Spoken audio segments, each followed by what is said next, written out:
Next, go. I mean, the first half we came out flat, but I mean, obviously we made tremendous strides in the second half. I mean, we killed them on the old glass. That was probably the biggest thing.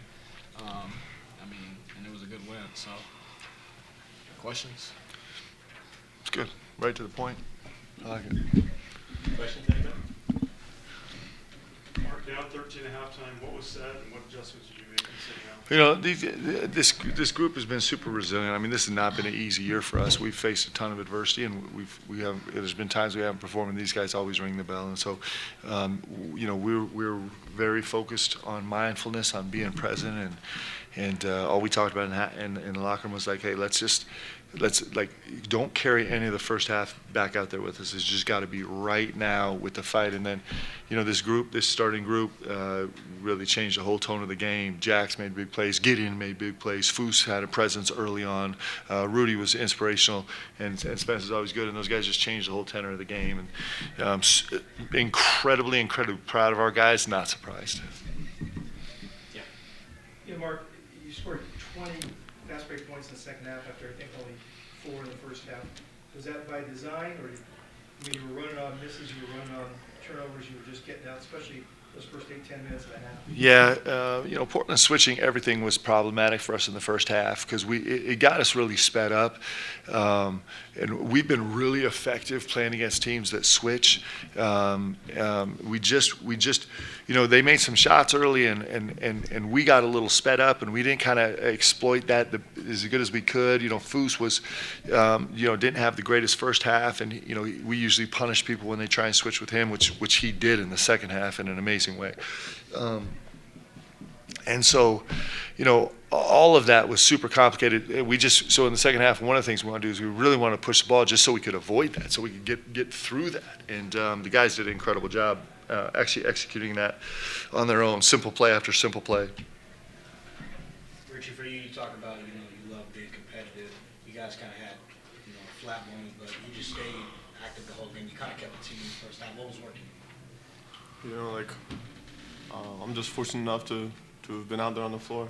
But like Coach said in that second half, you know, like that starting group was incredible.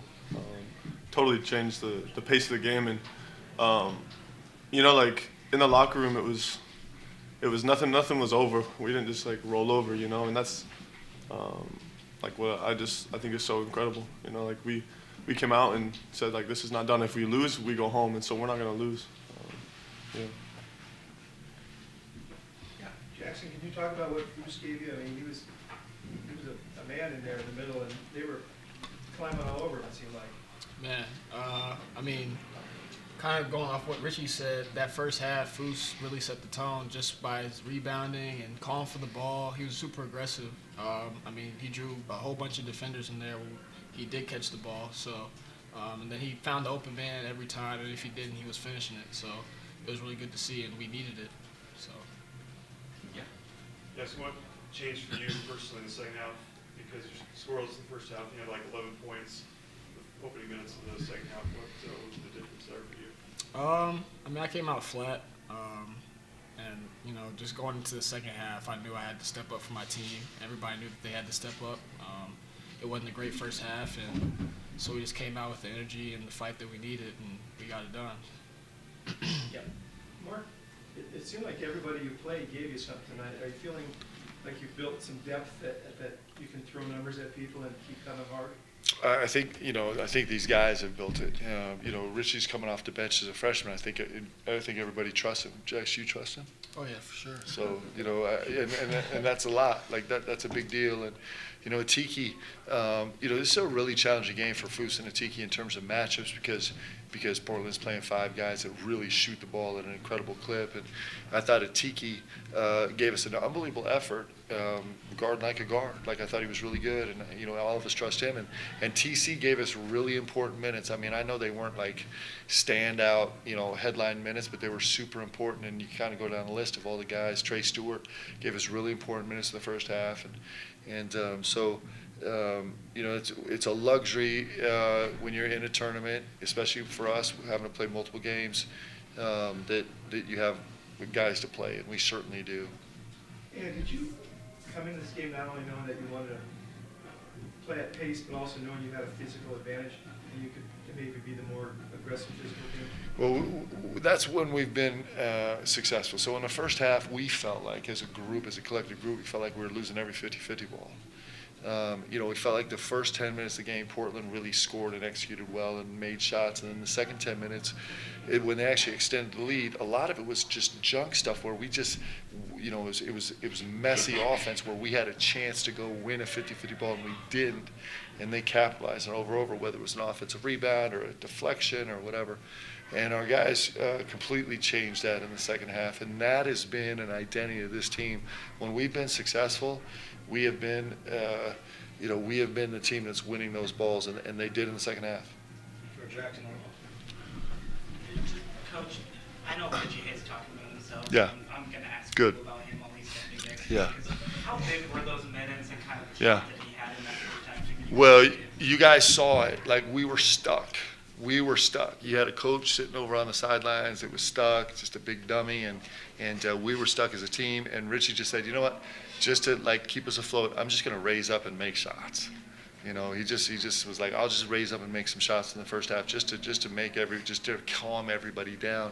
And that's coming from a freshman, his first ever taste of March Madness, which is pretty exciting. He's got an unbelievable motor, unbelievable work ethic, and clearly he was huge for us tonight.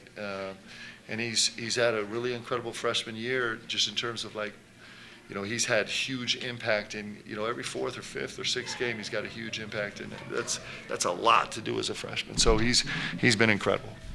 for either one of you, Richie or Jackson, when the momentum shifted, when you guys started going on a 13-0 run, you feel the crowd, did that get you guys going? Did it feel kind of like vibes in the Marriott Center again, having the fan base Cougar Nation?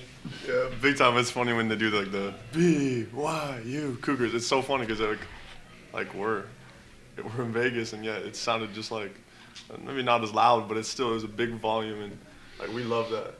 I love being able to play in front of these incredible fans. Any other questions? Great, thank you guys. Rich, go ahead. You got it. Hit it. What you got? Just this matchup with LMU Yeah. tomorrow night. Yeah. Played a couple weeks ago. Yep. Good game. What do you It's a great team. It's a veteran team with one of the top guards in the league, and this Cam Shelton, he did a number on us at their place. Defensively, the impact he had on the game was so incredible. And they're kind of veteran, top to bottom, can make shots, have huge size, really, really physical. It's a great team. But this Richie Saunders, he loves Vegas, man. He had a big time game against Creighton when we were here last time, so we expect him to be 18-7 every single night we're in Vegas. Okay, thank you guys. Thank you.